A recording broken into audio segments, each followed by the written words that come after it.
সকলকে স্বাগত জানাচ্ছি। Government of Tripura education school department শিক্ষা ভবন থেকে 26/8/2024 একটি নোটিফিকেশন বের হয়েছে। সেই নোটিফিকেশনে বলা হয়েছে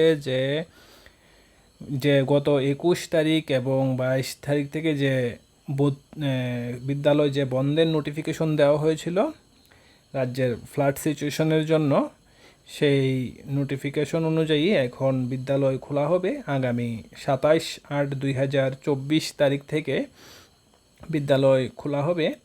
শুধুমাত্র সেই সব বিদ্যালয় বন্ধ থাকবে যেসব বিদ্যালয়ে রিলিফ ক্যাম্প রয়েছে, সেই সব বিদ্যালয় শুধুমাত্র বন্ধ থাকবে। আর বাকি সব বিদ্যালয় ত্রিপুরা রাজ্যের খোলা হবে। টিটিএডিসি, মাদ্রাসা, প্রাইভেট এডিড স্কুল, তারপর গভর্নমেন্ট স্কুল, সবগুলা স্কুল কিন্তু খোলা হবে আগামী 27/8/2024 ইংরাজি তারিখে।